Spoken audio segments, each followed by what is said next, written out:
पिछले एपिसोड में हमने देखा था कि जैसे ही जिनवू बॉस के गेट के पास पहुंचता है वैसे ही चाहेइन वहां आ जाती है। तो इस एपिसोड में चाहेइन जिनवू से पूछती है कि तुम कौन हो और यहाँ क्या कर रहे हो। मैं आखिरी बार पूछती हूँ कि यहाँ क्या कर रहे हो।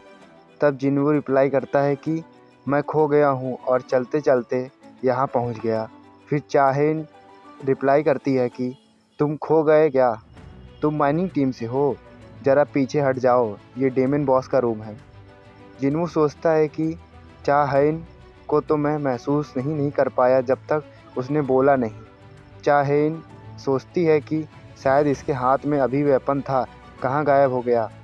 जिनवू सामने से सॉरी बोलता है, जिसका रिप्लाई देते हुए चाहेइन बोलती है कि डेमन्स बॉस को डिस्टर्ब मत करो, वरना माइनिंग के काम में दिक्कत होगी और काफ़ी लॉस हो जाएगा, और जल्दी यहाँ से निकलो। फिर जिनवू वहाँ से जाने लगता है। वो जैसे ही चाहेइन के बगल से गुजरता है, चाहेइन को एक अच्छी स्मेल आती है।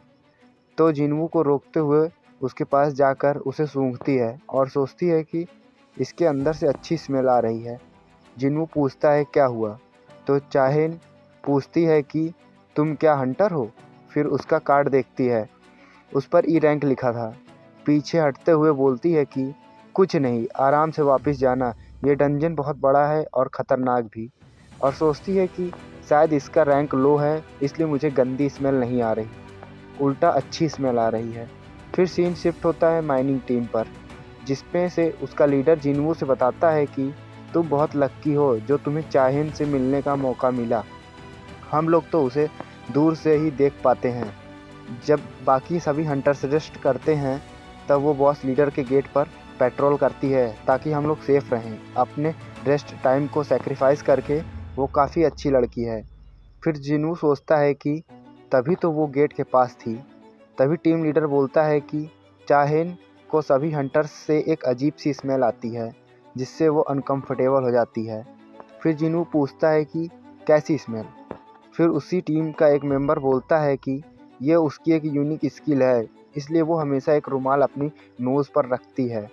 फिर जिनवू सोचता है कि पर उसे तो मुझे अच्छी स्मेल आ रही थी, और रेड गेट इंसिडेंट में भी मैं अलग था। शायद मैं एक प्लेयर हूँ, अभी भी रिकवरी टीम से पहले कंप्लीट हो पाएगा। मैं इस फील्ड में काफ़ी सालों से हूँ, पर मैंने तुम्हारे जैसा टैलेंटेड लड़का कभी नहीं देखा। फिर अचानक से टीम लीडर जिनवू से पूछते हैं कि क्या तुम फ्यूचर में मेरे साथ काम करना चाहोगे? मैं तुम्हें अच्छे खासे पैसे भी दूंगा। जिनवू बोलता है कि थैंक यू, आपने मुझे इसका जाने दो, पर क्या तुम कल एक बार और मेरी मदद कर दो बस। कल ए रैंक और बी रैंक डंजन में लगातार रेड है, उसमें हेल्प कर दो। जिनवू सोचता है कि परसों तो मेरा री इवैल्यूएशन है। तभी जिनवू को याद आता है कि कल हंटर्स गिल्ड की रेड थी। तब वो टीम लीडर से इसके बारे में पूछता है। तब टीम लीडर बताता है कि हाँ, कल दूसरी असॉल्ट टीम आएगी, ये इन्फॉर्मेशन चाहिए। तब वो बताता है कि जिनवू के बारे में हंटर चॉय भी इन्फॉर्मेशन पूछ रहे थे, लेकिन तुमको ये बता दूं कि जिनवू की इन्फॉर्मेशन को सील किया। सब लोग उसका स्वागत करते हैं।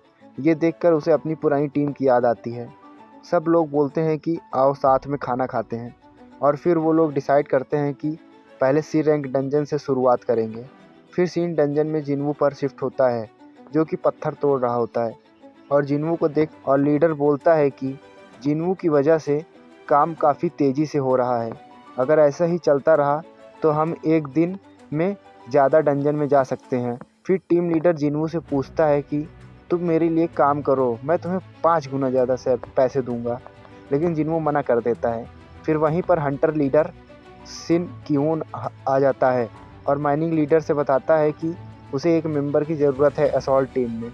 सिन क्यून, जो कि असॉल्ट टीम का लीडर था, सिन क्यून के साथ जाने के लिए कोई रेडी नहीं होता है, क्योंकि ए रैंक डंजन में जाना था। तभी जिनवू अपना हाथ ऊपर करता है और बोलता है कि मैं जाऊंगा। ये सुनकर लीडर बोलता है कि ये ठीक नहीं, कुछ पैसों के लिए रिस्क लेना, वहाँ पर बहुत रिस्क है। माइनिंग लीडर सिन क्यून को बताता है कि जिनवू ने कल ही टीम ज्वाइन की है, इसलिए वो समझ नहीं पा रहा। तब सिन क्यून जिनवू की रैंक पूछता है तो जिनवू ई रैंक बताता है। तब सिन क्यून उसके लिए एग्री हो जाता है और फिर सीन डंजन पर शिफ्ट होता है। वहाँ पर हंटर्स बात करते हैं कि डंजन का साइज कल से ज़्यादा बड़ा है और पावर रिड्यूस हुई है, लेकिन अगर इसमें खतरा ना होता तो दूसरी असॉल्ट टीम नहीं भेजी जाती। तब जिन्वू सोचता है कि 6 ए रैंक और 3 बी रैंक हंटर्स इस टीम में हैं, हालांकि कोई एस रैंक का नहीं है। फिर वो लोग अंदर जाते हैं। जाते हुए जिन्वू सोचता है कि पावर कल से कम है, लेकिन मुझे रेड गेट वाले की तरह एक अलग फीलिंग आ रही है। तभी एक हंटर जिन्वू से बोलती है कि नर्वस मत हो, सिन क्यून बहुत पावरफुल हैं, अगर तुम उनके साथ रहोगे तो बचे रहोगे। फिर सिन क्यून सोचता है कि आज का मिशन कंप्लीट होते ही मैं ऑफिशियल कैप्टन बन जाऊंगा इस टीम का, हालांकि मैं ए रैंक हूँ। फिर उनके आगे से कुछ फील हुआ, तब सब रुक गए और अटैकिंग पोजीशन पर आ गए। तभी एक भेड़िया डेमन ने अटैक कर दिया। सब हंटर्स ने एक एक करके फाइट करते हैं और वहाँ पर मौजूद सभी भेड़ियों को मार देते हैं। मारने के बाद आपस में बात करते हैं कि भेड़िया तो बी रैंक डंजन में आते हैं, ये यहाँ क्यों आए हैं, जबकि ये तो ए रैंक डंजन है। जिन्वू उनमें से एक भेड़िए के पास जाता है तो देखता है कि उनके कॉलर पर पट्टा बंधा है। सिन क्यून पास आकर देखता है तो बोला कि लगता है ये पालतू है, इन्हें सिर्फ आतंक के लिए छोड़ा गया है। तभी उनमें से किसी एक के आने की आहट हुई। मुड़कर देखते हैं तो ऑक्स डीमन का एक ग्रुप उनके पास आता है। एक ऑर्क ने जैसे ही भाला फेंका, एक हंटर ने शील्ड लगाकर डाइवर्ट किया, लेकिन पीछे धक्का खाया और सोचने लगा कि इनके पास तो बहुत ज़्यादा ताकत है। तभी सब दौड़कर अटैक करते हैं, कुछ ऊपर से कुछ आगे से। एक हंटर बोलता है कि इतनी आसानी से हम हार नहीं मानेंगे।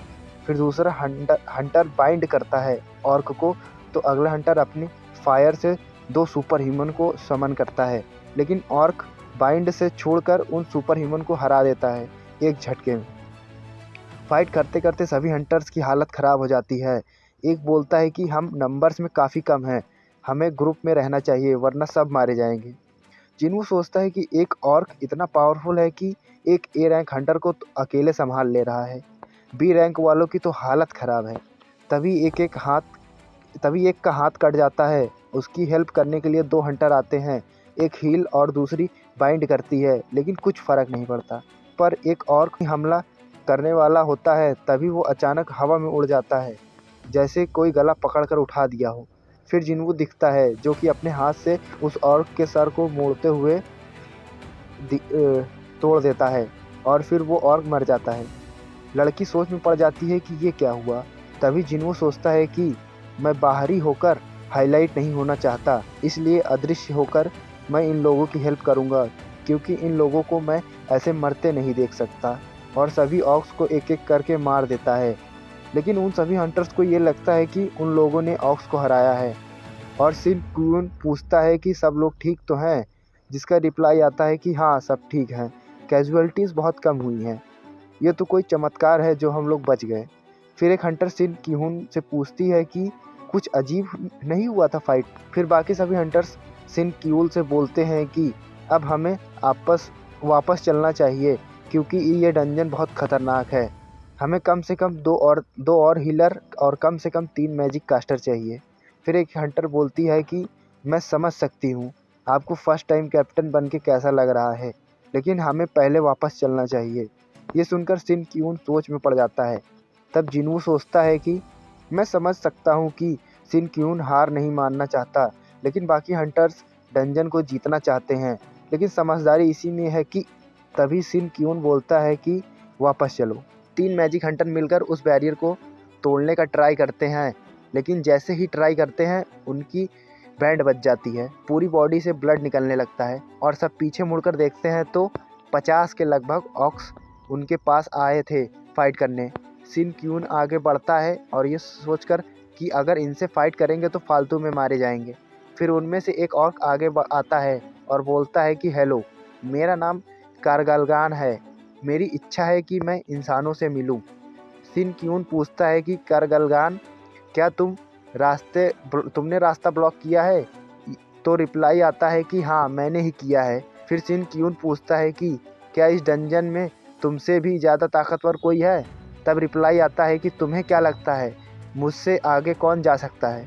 तुम्हारे पास 2 ऑप्शन है, या तो मारे जाओ या पूरा ये तो डबल डंजन वाले की तरह है। और बोलता है कि मैं ज़रूर इसे दे दूंगा और सीन बाहर चाहेन पर शिफ्ट होता है, जो कि जिन्वू को ढूंढ रही होती है। तभी माइनिंग लीडर आकर पूछता है कि क्या हुआ, आज तो आपकी छुट्टी है। तब चाहेन पूछती है कि जिन्वू कहाँ है। माइनिंग लीडर बताता है कि वो तो डंजन में गया है। चाहेन चौंक जाती है कि क्या वो अंदर गया है। फिर अंदर का सीन दिखाया गया है। वो लोग चलते चलते महल के अंदर आ जाते हैं और वहाँ पर सभा बैठी होती है और सभी ऑक्स थे और उनका एक राजा था जो कि बहुत पावरफुल दिख रहा था। उसका ऑरे को जिन्वू दूर से ही फील कर पा रहा था। और फिर ये एपिसोड यहीं पर ख़त्म हो जाता है। वीडियो को लाइक करें अगर पसंद आई हो।